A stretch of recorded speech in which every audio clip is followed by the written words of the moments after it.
एक बेवकूफ इंसान की पहचान उसकी बातों से होती है और एक समझदार इंसान की पहचान शांत रहने से होती है। आचार्य चाणक्य ने भी कहा है कि क्या, कब, कैसे और कितना बोलना है, यह जान लेने से आपको सफल होने से कोई नहीं रोक सकता। जिस तरह कमान से निकला हुआ तेरा कभी वापस नहीं आता, वैसे ही मुंह से निकले हुए शब्द कभी वापस नहीं आते। आपके शब्द आपकी ताकत बन सकते हैं और आपकी कमजोरी भी। यह आप पर डिपेंड करता है कि आप क्या चाहते हैं। आपको सही समय पर चुप रहना कई सारी मुसीबतों से बचा सकता है और वही आपसे बोला हुआ एक शब्द आपको मुसीबत में डाल सकता है। लेकिन फिर भी लोग अपनी जुबान का इस्तेमाल गलत तरीके से करते हैं। हमारे यहाँ कई साधु, संतों, महाराजा और कई सारे सफल व्यक्ति का यही कहना है कि शांति में ही असली पावर छुपी है। इसीलिए समझदार व्यक्ति को पता होता है कि कब, क्या और कैसे बोलना है। One silence makes your opponent confused। शांत रहकर आप अपने ओपोनेंट को कंफ्यूज कर सकते हैं। ऐसा इसलिए होता है कि जब कोई भी मेटल होते हैं तो उसने जो व्यक्ति शांत होता है, ज्यादातर लोग उसे ही देखते हैं और उसे ही सच मानते हैं। आप किसी भी जगह जाओ, बस याद रखो कि शांत रहकर ही लोगों को जीत सकते हैं। जब आप बात करने जाओ तब यह मेरी बात याद रखना, जब सारे लोग शांत हो जाए बाद में ही अपनी बात रखी, ताकि आपकी बात वह ध्यान से सुने। जब आप ऐसा करते हो तो आपकी बात को लोग ध्यान से सुनते हैं और आपकी बात पर विश्वास करते हैं। ग्रेटेस्ट वॉरियर सन त्सू ने शांत रहकर ही कई सारे युद्ध जीते हैं।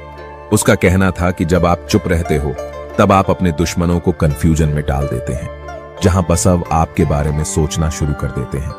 आपका प्लान क्या है, आप आगे क्या करने वाले हैं, आपका अगला कदम क्या होगा, ये सब सोचने में वह अपना गोल का फोकस खो देता है और आप जीत जाते हो। सन त्सू कहना था कि he will win who knows when to speak and when not to speak। To silence builds laser focus बुद्धों का कहना था, बोलने से पहले अपने वर्ड को डीप क्वेश्चन से पास होने दो।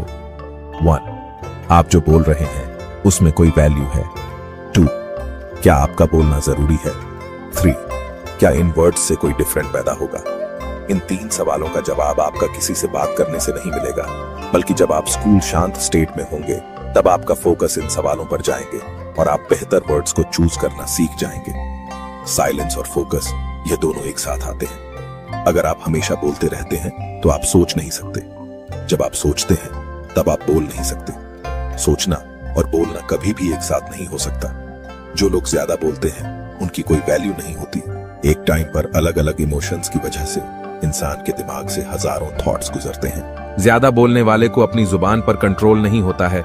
वहां जो सोच है वह अपनी जुबान पर ले आते हैं, जो उनकी लाइफ में सिर्फ प्रॉब्लम क्रिएट करता है।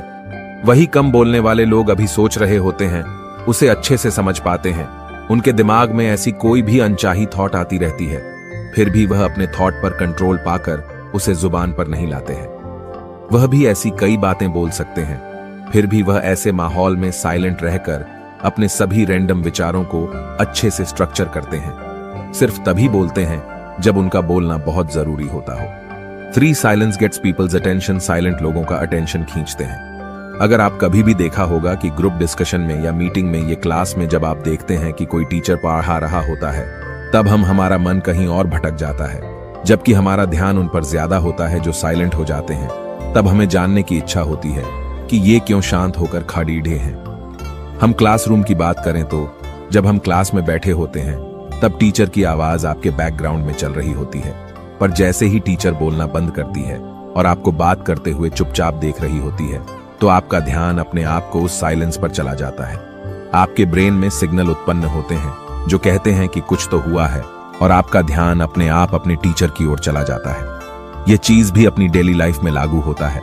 जब भी हम किसी से बात कर रहे होते हैं तो हमें लगता है कि वह हमारी बात को ध्यान से नहीं सुनता, पर जब हम शांत हो जाते हैं तो हर ऑटोमेटिक हमारी ओर देखने लगता है और वही लोग आपसे पूछते हैं कि क्या हुआ है, आजकल बात क्यों नहीं कर रहे हो। 4 साइलेंस बिल्ड्स ट्रस्ट। लोगों के साथ रिलेशनशिप बनाने के लिए, अच्छे लोगों के साथ कनेक्शन बनाने के विश्वास बहुत जरूरी है, और किसी का भी विश्वास जीतने के लिए आपको उसे सुनना होगा। अपनी कहानी सुना के, बातें बताकर सिर्फ बोलने से सामने वाले को हटा सकते हैं, इंप्रेस नहीं कर सकते। अगर आपके मन में यह सवाल आ रहा है कि प्रो बोलने से ज्यादा सुनना क्यों जरूरी है, तो यह सवाल उसी तरह की क्यों सेव करना खर्च करने से ज्यादा जरूरी है। लोगों की बातों को सुनना, उसी समझना इतना आसान नहीं है। आप चुप होकर उन्हें सुनने नाटक भी कर सकते हो। लोगों को अपनी बात पर विश्वास दिलाने के लिए उसकी बात को अच्छी तरह से सुनना होगा, उसे समझना होगा, फिर अपना प्रॉब्लम आंसर देते हैं तो हम अपनी बात को अच्छी तरह से समझा सकते हैं। एनवायरमेंटल और लोगों के बारे में ज्यादा से ज्यादा इंफॉर्मेशन जमा करने के आपको अपने ऑब्जर्विंग और लिसनिंग स्किल को शार्प करना बहुत जरूरी है। वहां सिर्फ साइलेंस की मदद से हो सकता है। ज्यादातर लोग जब किसी से मिलते हैं तब पहले अपने बारे में बात करने लगते हैं, कैसे उनकी लाइफ कितनी अच्छी है या कितनी प्रॉब्लम पर ही है। थोड़ी सी देर के लिए भी चुप रहना उन्हें अनकंफर्टेबल फील करता है, इसलिए वह बोलते जाता है। सक्सेसफुल और पावरफुल लोग वही होते हैं जिसको अपने ज्यादा बोलते हुए नहीं देखा। हम आसानी से पता लगा सकते हैं कि यह इतना बोलता है और यह कितना शांत होकर बोलता है। जब आप सामने वाले का ध्यान से सुनते हैं तो उसको बहुत इंपॉर्टेंट फील करते हैं। उन्हें ऐसा लगता है कि आप उसके वैल्यू करते, आप उनकी बातों को सुन रहे हो और यह आप दोनों के बीच ट्रस्ट को बढ़ाता है। 5. Strength build strength. दोस्तों, आखिर सच तो यही है कि हम में से ज्यादातर लोग साइलेंस रहना बिल्कुल पसंद नहीं करते। कहीं ना कहीं इससे डरते भी हैं, क्योंकि हम साइलेंट लोगों को बुद्धू समझते हैं, क्योंकि हम चाहते हैं कि लोग हमें हमेशा देखिए, हमारी बातें सुने और पसंद करते हैं। हम सभी लोगों का अटेंशन चाहते हैं और इसे अटेंशन की रेस में हम बोलना शुरू करते हैं। खुद पर ध्यान दो, लोगों पर नहीं। हमारी सारी बातें का टेंशन बस यही होता है कि लोग हमें कैसे पसंद करें। हम उनकी नजरों में अच्छा देखना चाहते हैं, इसीलिए हम बोल बोलकर अपनी सारी इच्छा है उसे बता देते हैं। प्रो शांत होना हमें डराता है कि अगर चुप हो जाए तो सामने वाले का ध्यान हमारी ओर नहीं होगा, वह हमारी कमियों को तो नहीं देखते पाएंगे, वह हमें ऑब्जर्व न कर पाए। इसीलिए हम ज्यादा से ज्यादा बोलने की कोशिश करते हैं ताकि उनका ध्यान हमारी उन कमियों पर न जाए। मस्ती लाई हम तो जाते हैं। हम स्पीकिंग पर्सन को अवॉइड करके हम सच को लोगों से छुपा कर रखते हैं। हम झूठी लाइफ को जीनियस है। हम अंदर ही अंदर और कमजोर हो जाते हैं और साइलेंस हमारी लाइफ में एक मिरर की तरह काम करता है। जब हम शांत होते हैं तो हम अपने अंदर देखते हैं। हमें तब पता चलता है कि हमें खुश रहने के लिए किसी और की जरूरत नहीं है, किसी और पर डिपेंड नहीं है। कोई हमारे साथ चाहे अच्छा व्यवहार करें या बुरा, हमारी इंसर्ट करें या तारीफ, प्रिय, फिर हमारे साथ बोले या मैं इग्नोर करें, किसी से हमारे रियलिटी पर कोई फर्क नहीं पड़ता है। साइलेंस हमें यह ताकत देता है कि हम खुद के साथ अकेला फील नहीं करते, बल्कि अपने साथ टाइम स्पेंड करने से हम खुद को और भी ज्यादा पसंद करने लगते हैं, जो हमारे सेल्फ वक्त और कॉन्फिडेंट को बहुत ज्यादा बढ़ाता है।